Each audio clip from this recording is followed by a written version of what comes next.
But from that day that I saw that execution, there was kind of a fear inside me. It's a fear factor. It's a way of disseminating fear, and it's just too much. It's just too much. It's too horrific. It's not even human.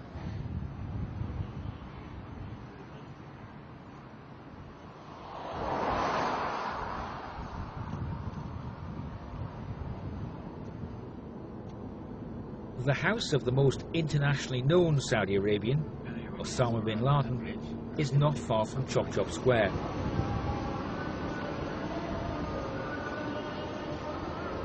The most wanted man on the planet was born in this regular neighborhood in Jeddah. He is the 17th of the 52 children of Mohammed bin Laden, a wealthy magnate from Yemen. Osama played in this yard and prayed in this mosque.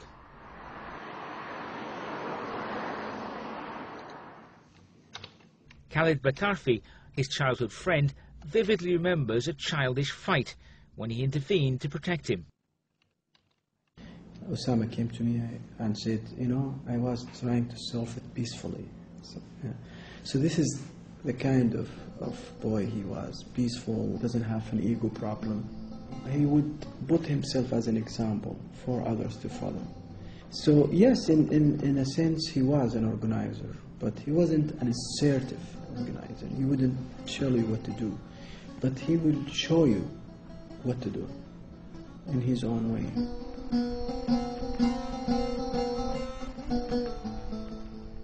He was telling us to prepare that one day we will have to get Jerusalem back. At that time Afghanistan was not an issue, and he was preparing himself for this. He was training himself and his kids and his friends on shooting, on horse riding, and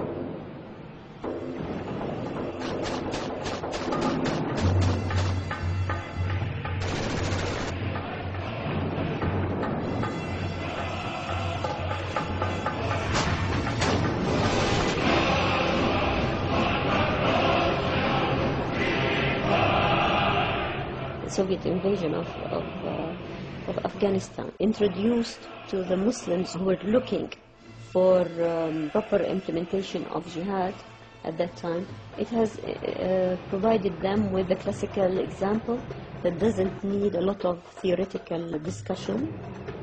Here you have an infidel entity which is invading a Muslim country, and these Muslims are asking for their help, and therefore this is the right place to go for jihad. Bin Laden left everything and went to fight in Afghanistan.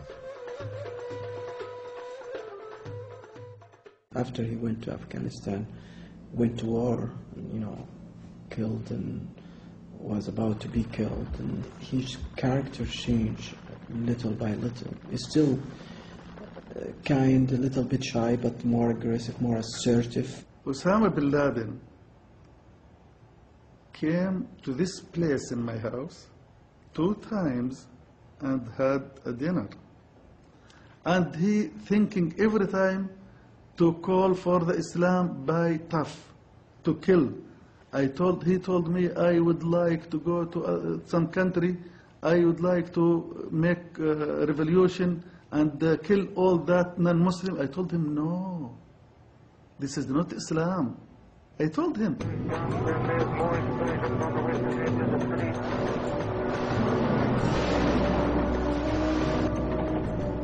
The first Gulf War brought the US Army to the Holy Land of Islam and the Prophet with the ascent of the royal family.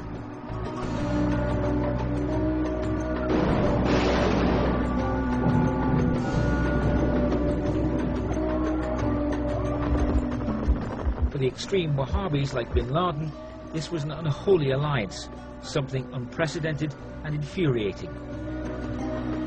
And from then on, it was a different guy. He was very frustrated, angry, and bitter, and this affected his attitudes towards his countries and towards the whole political scene. Osama abandoned Saudi Arabia, and since then he has had two goals: to get rid of US forces from the Arabian Peninsula and to overthrow the government of Saudi Arabia.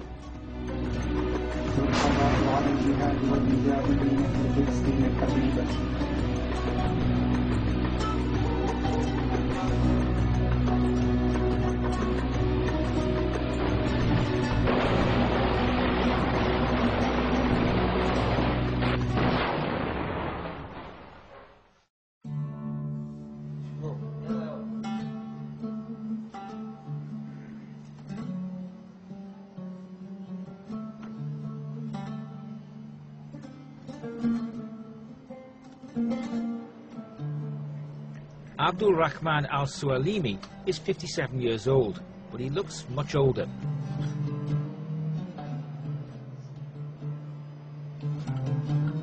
His two sons are members of Al-Qaeda. Mohammed is 23 and is wanted by the authorities. 19-year-old Ahmed was killed recently during this fight with the police in Daman, one of the oil towns of Saudi Arabia.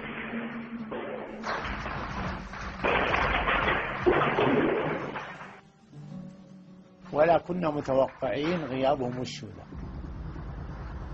كنا نتوقع غيابهم عن حادث مروري لا سمح الله. راح بعد ما خلص دراسته الجامعية، دراسة الترم الأول الترم الأخير، راح بعد بروح قال بيروح أدي عمره مكة. بعد أسبوع جاني رسالة بالجوال إن ابنك مشى إلى العراق.